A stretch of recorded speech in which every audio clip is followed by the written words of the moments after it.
Vamos a hacer un ejercicio de examen, el ejercicio 1 del examen de 2022 de la primera semana de junio.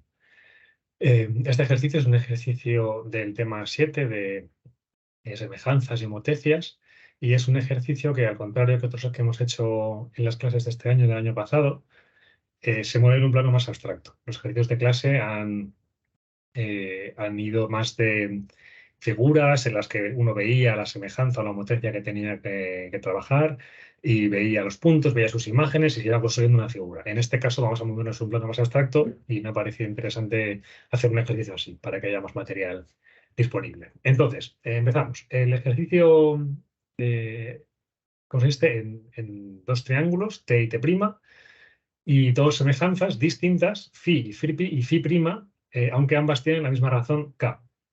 Y ambas transforman el triángulo T en el triángulo T'. Entonces, primer apartado, nos preguntan por esta composición. Si la composición de phi' compuesta con la inversa de phi es una semejanza, una homotecia, una isometría.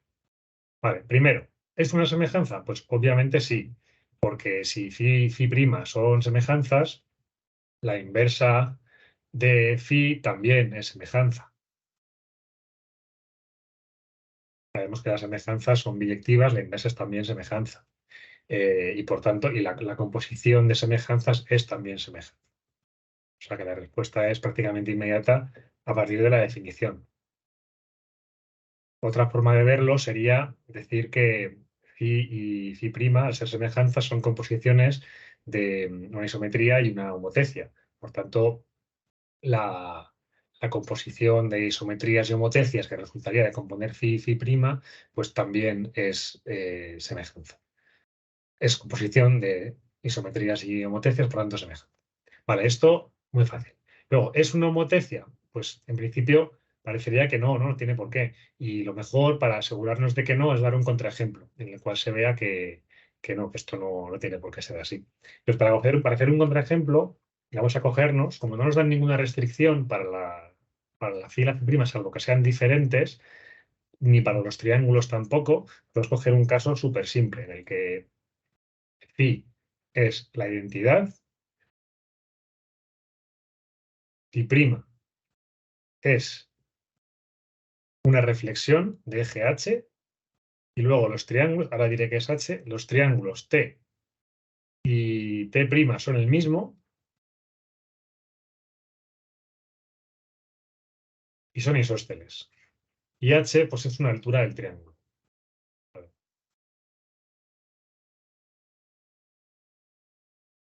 De manera que la phi, como es la identidad, convierte T en T' porque son el mismo triángulo. La phi', al ser una reflexión que tiene por eje la altura del triángulo isósceles, es una simetría del triángulo, con lo cual también deja T invariante, y como T es igual a T', podemos decir que convierte T en T', y ya está. Y la composición de phi' con la inversa de phi sería esta reflexión compuesta con la identidad, o sea, la propia reflexión. Y una reflexión no es una homotecia. Por tanto, hemos cogido unas ciertas phi' y unos ciertos triángulos que no incumplen nada de lo que dice el enunciado, y hemos llegado a un caso en el cual no tenemos homotecia, por tanto, no podemos asegurar que haya homotecia, así que la respuesta a la pregunta es no tiene por qué ser una homotecia. Otro ejemplo que podríamos coger, un poco más complicado, por no irnos a un caso tan simple, que a lo mejor a veces a alguien no se le ocurre coger un caso tan simple o le parece o le da reparo. Podemos coger una phi que sea una reflexión y una phi' que sea una traslación. Entonces, disponemos los triángulos T y T', los disponemos así, perdón, dos triángulos iguales, aunque en este caso distintos, y isósceles los dos, de manera que esta recta que pasa por en medio de ambos me sirve como eje de la reflexión. Entonces, puesto que ambos están a igual distancia de la recta y son isósceles, cuando aplico la reflexión a t, me da t'. Aunque yo le dé la vuelta al triángulo, como son isósceles, pues el t me cae sobre el t'. Y luego la traslación tau la defino de tal manera que justo pues cada vértice del triángulo T me caiga en el triángulo T'. O sea, sería una traslación con este vector, ortogonal al eje de la reflexión. Entonces, esto cumple efectivamente que el triángulo T se convierte en T' tanto por la phi como por la phi', ¿eh? Y la composición de ambas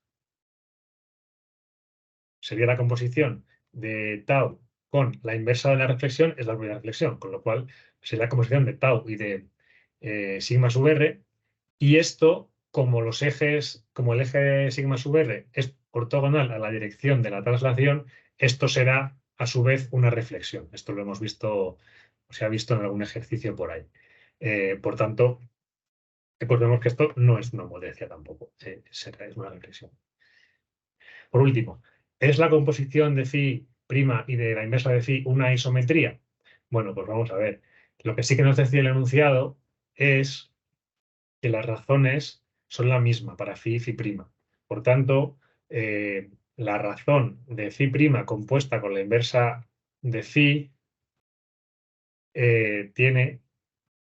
la razón de esta composición será el producto de las razones. Claro, la razón de phi' es k, lo dice el enunciado, y la razón de la inversa de phi es el inverso de k.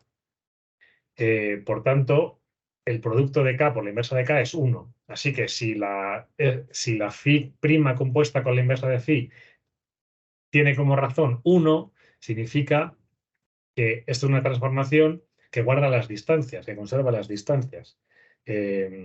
Para ver esto, pues podríamos simplemente aplicar el teorema que tenemos para las semejanzas, que dice que, bueno, que la distancia de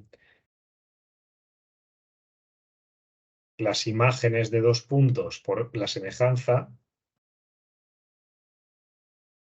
le voy a aplicar esta semejanza phi menos 1 a dos puntos A y B, y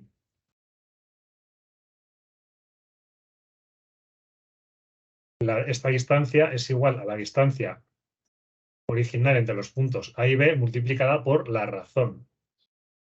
Como la razón es 1, pues ya está, la distancia entre los puntos imagen de aquí de la izquierda es la distancia directamente entre los puntos iniciales A y B.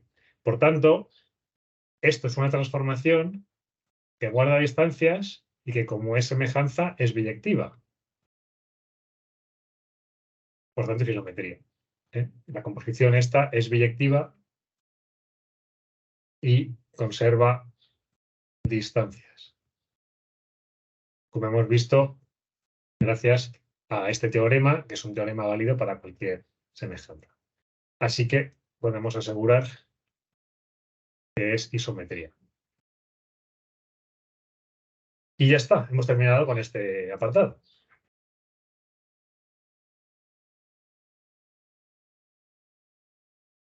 Vamos con el apartado 2.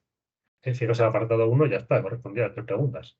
Si es semejanza, no es homotecia, y si es isometría. O sea, es un tipo particular de semejanza que es precisamente la isometría.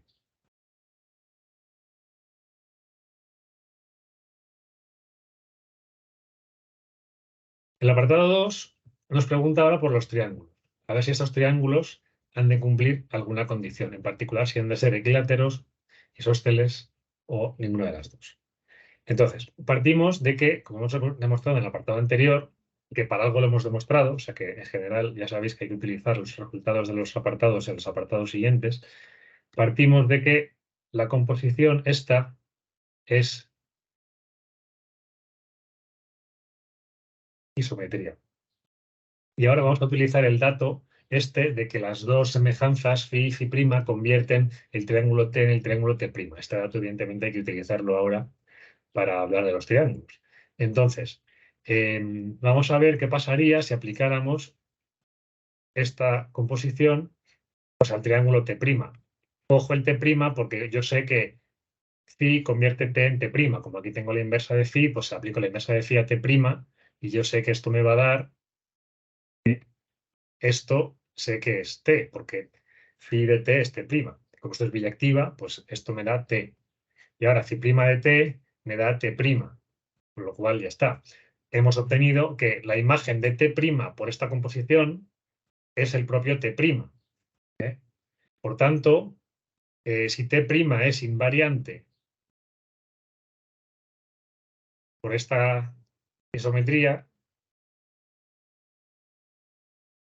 que es invariante por phi' compuesta por la inversa de phi, eso significa que esta isometría es simetría del triángulo.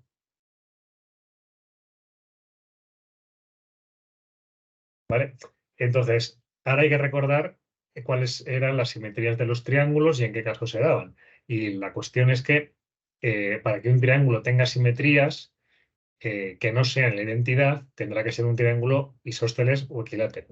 Es verdad que si la isometría esta fuera la identidad, eso nos valdría para cualquier triángulo. Pero vamos a ver que no puede ser. Vamos a ver que esto no puede ser la identidad. Y la razón, bueno, no es que no pueda serlo, es que no tiene por qué serlo. Y la razón es sencillamente pues, en los ejemplos que hemos visto antes. Hemos visto ejemplos en los cuales esta composición nos daba una reflexión, por ejemplo. Con lo cual, si no podemos asegurar que esto sea la identidad, y sin embargo sí tiene que ser en todos los casos una simetría del triángulo, es necesario que el triángulo sea isósceles para que esto pueda ser simetría. Ahora, ¿tiene que ser equilátero? Pues no necesariamente, porque antes también vimos ejemplos en los cuales esto se cumplía, es decir, se cumplía todo el enunciado sin necesidad de que el triángulo fuera equilátero, bastaba con que fuera isósceles.